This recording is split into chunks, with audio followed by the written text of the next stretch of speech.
Oh là là, au secours! La Pologne va devenir comme la France dans 50 ans si nous n'y prenons pas garde.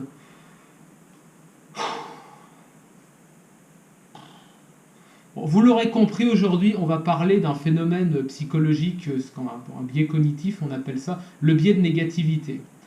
Alors avant ça, je voulais quand même expliquer un peu pourquoi j'étais pas là depuis un certain temps, pourquoi j'ai pas fait de nouvelles publications, pourquoi j'étais un peu absent. Bah, j'ai beaucoup de choses.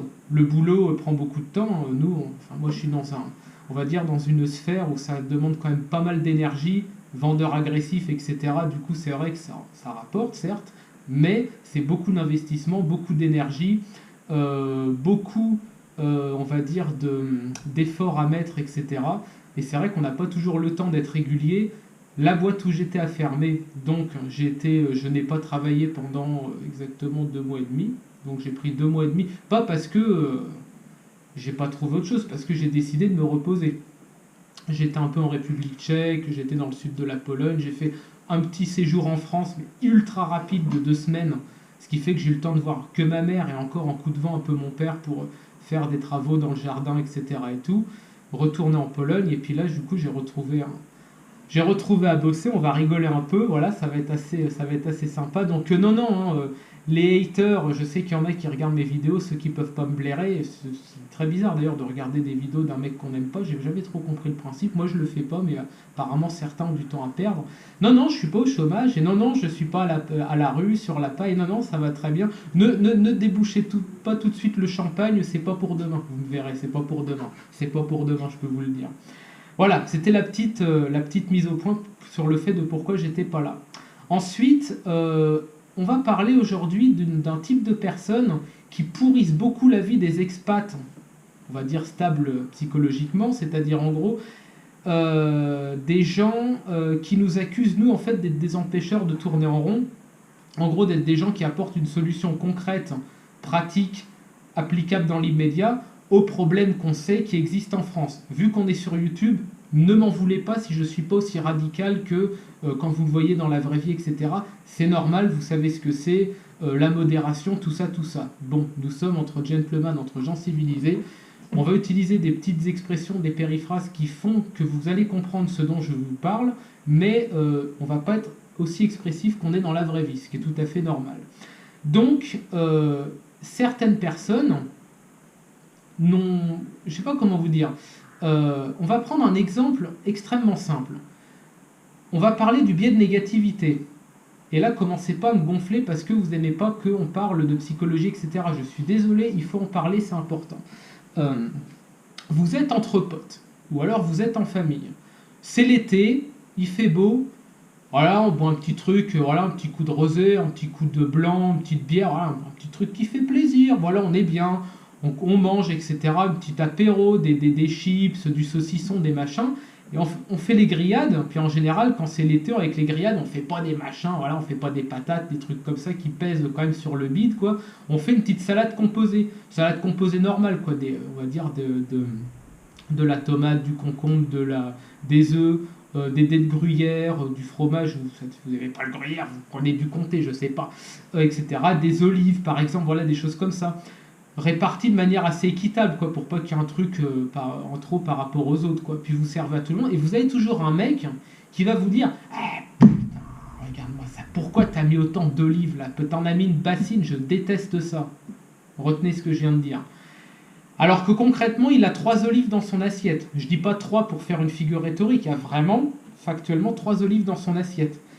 Et ben en fait, vous allez lui dire, mais en fait, j'ai pas mis plus d'olives, il y a exactement la même proportion d'olives que par rapport aux autres ingrédients. Tu regardes, tu as autant de concombres que de tomates, que d'olives, que d'œufs, que de ceci, etc. Et tout. Et le mec il dit non, non, attends, je vois bien qu'il y a plus d'olives. Et bien ça, en fait, c'est le biais de négativité. C'est ça. C'est-à-dire, en gros, vous allez exagérer la proportion de quelque chose qui vous insupporte par rapport à ce qu'elle est en réalité. On le voit par exemple, là par exemple, pour finir mon exemple, il va même pas y avoir, je sais pas, 7 ou 8% d'olives par rapport à toute la salade. Et vu que le gars déteste ça, peut pas blairer ça, ça lui fout la gerbe, il va vous dire non mais il y en a trop.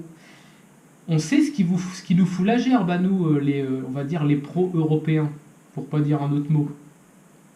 Et c'est vrai que quand on en croise va dire, en Europe, paradoxalement, ce que la France considère que ça en fait plus partie, malheureusement, ça nous énerve, ça nous insupporte.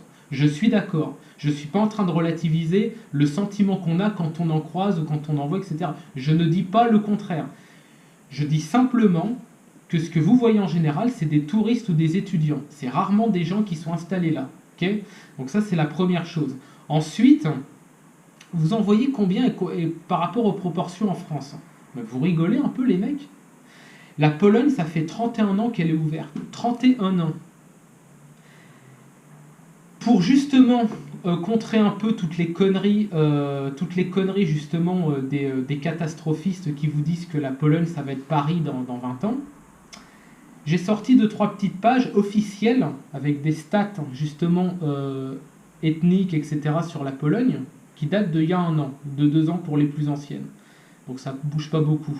Et là, on va faire fermer la gueule à certains parce que ça commence à vraiment m'insupporter, ceux qui plombent le moral des expats normaux qui veulent faire leur vie, trouver une nana, faire du fric, une famille, etc. Premièrement, pourquoi la Pologne ne deviendra jamais comme la France? Jamais. La Tchéquie non plus, la Hongrie encore moins, la Slovaquie non plus, l'Ukraine, j'en parle même pas, je connais bien les Ukrainiens, je pourrais vous en parler, c'est les Polonais au carré, les Ukrainiens. Pourquoi? Parce que la Pologne n'est pas la France. Je sais, ça fait beaucoup de révélations dans une vidéo. Il y en a plein des comme ça, asseyez-vous. Ne tombez pas de votre chaise. La mentalité française, très gentille, très ouverte, très universaliste, etc., n'existe qu'en France. Vous êtes déjà allé en Allemagne? Je parle à ceux justement qui n'ont jamais bougé de France. C'est juste de l'autre côté du Rhin. C'est à 5 heures de bagnole. Bon, ça dépend d'où vous partez. Pour certains, ça va être 8 heures de bagnole. Bon, bref, c'est accessible. Déjà, en Allemagne, on ne pense pas comme en France par rapport à ça. Les Allemands voient, par exemple, les Turcs, les Maghrébins, les Africains, etc., comme des étrangers et non pas comme des Allemands.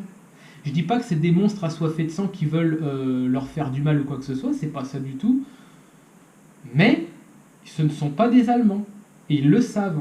Et ils les considèrent comme des non-allemands. Alors qu'en France, même à droite, et je ne sais pas pourquoi, y compris à droite, on veut absolument faire de Mamadou ou de Mohamed un bon Français qui mange du cochon et qui est un assimilé, etc. Cette mentalité n'existe qu'en France.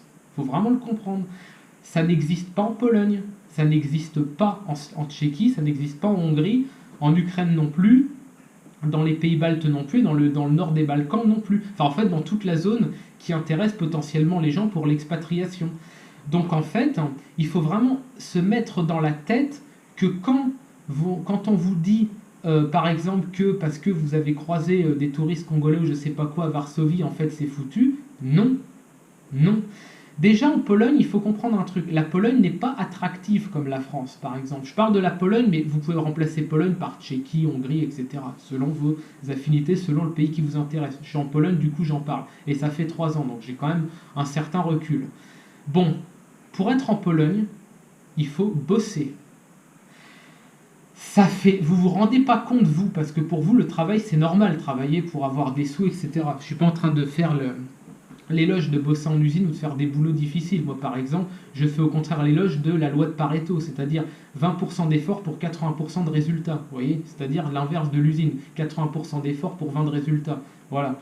Donc moi, je vous parle même de travail, ne serait-ce qu'un travail, fournir un travail intellectuel, psychologique, etc., comme moi je fais par exemple. Il y a des gens, déjà ça pour eux c'est beaucoup trop. Déjà vous éliminez 90% des extra-européens qui sont globalement des parasites, qui ne veulent rien foutre, qui veulent profiter des aides sociales, qui sont en France globalement, d'accord? Il faut vraiment comprendre ça. Ça c'est la première chose. La Pologne est rude par rapport à la France, extrêmement rude. Il faut mieux parler la langue en Pologne. C'est très difficile de faire sa vie complètement au niveau social, au niveau relationnel, etc. si vous ne parlez qu'anglais, et encore si vous parlez mal anglais, et surtout avec un accent du bled ou je sais pas quoi, c'est même pas la peine.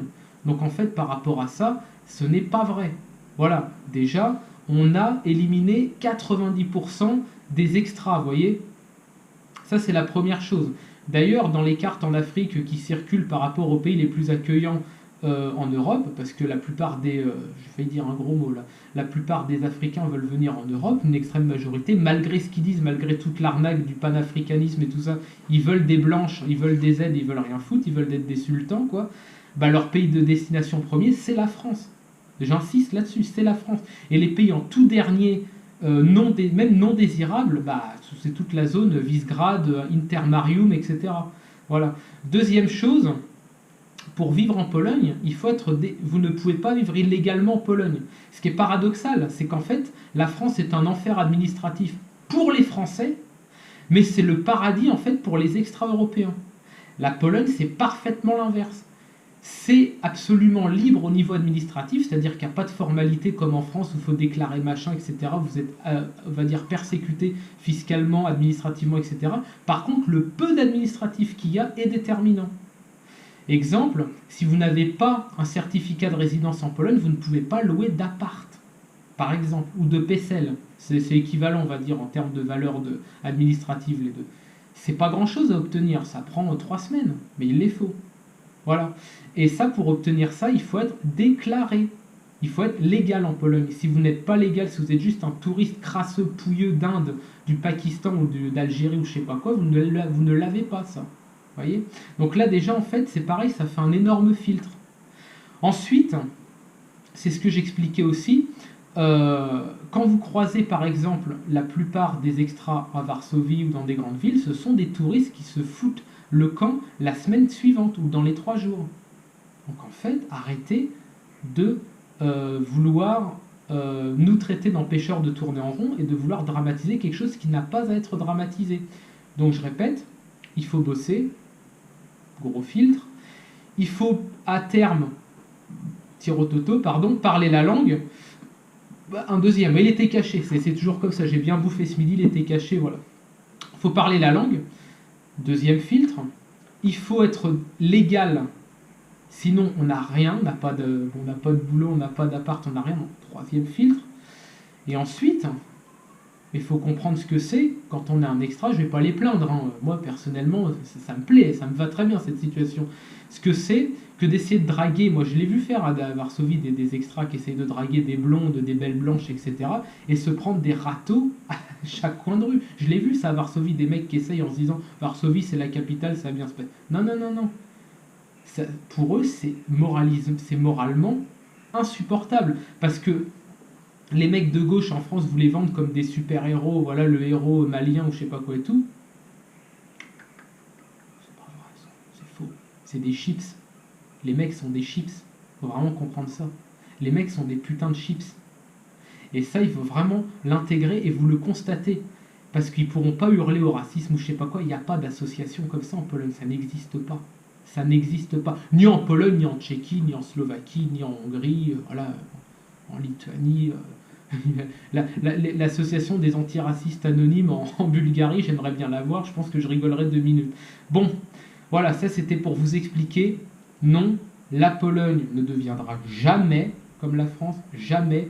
L'esprit français, cette gentillesse, cette ouverture, on va dire, ce côté, c'est bien vu, tiens, je te file ma fille, elle a 16 ans, mais bon, elle a encore ce qu'il faut, vas-y, tu peux la bourriquer. Ça n'existe qu'en France, ok?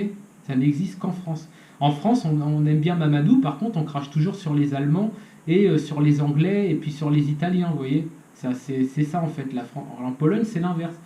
On aime beaucoup quand il y a des Français qui viennent, quand c'est des bons Français, bien sûr, quand c'est pas des espèces de crasseux dégueulasses, quoi. On aime bien quand il y a des Américains, quand il y a des Allemands. Il y a beaucoup d'Allemands, justement, on va en parler avec les stats ethniques, là, justement, on va voir ça tout de suite. Des sources, je vous mettrai les liens en description. Vous pourrez sourcer la gueule de tous les connards qui veulent vous pourrir la motivation et vous pourrir vos journées en vous disant que non, ça va devenir une poubelle, la Pologne, etc. Par rapport à la Pologne, je vais vous mettre les sources et d'ailleurs, on va en citer une tout de suite. Alors, je vais prendre par exemple ici, Index Mundi, pareil, je vous mettrai les liens en description. Poland Demographics Profile, ouais, je speak English very well, c'est peu importe. Ça date de juillet 2021. Ah bah, il y a un an.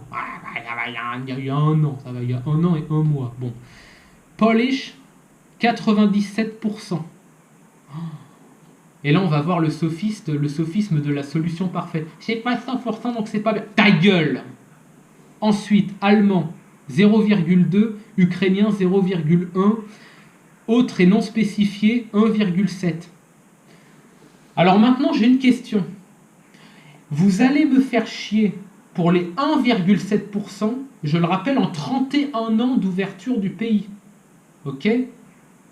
Ou alors vous allez dire que la Pologne est un pays européen pour les 98% restants. Vous êtes de quel côté? Les mecs là qui soi-disant l'esprit scientifique ou je sais pas quoi. Voilà. Et je mettrai les liens en description parce que ça, il y a besoin quand même un minimum de ramener un peu de justesse là-dedans. Voilà. Portez-vous bien, venez ici, c'est là que ça se passe, c'est là que ça se passera dans les années à venir, contrairement à ce que vous disent tous les connards qui justement ne connaissent rien à la réalité du truc. Et maintenant, je vous souhaite une très bonne journée et portez-vous bien les amis.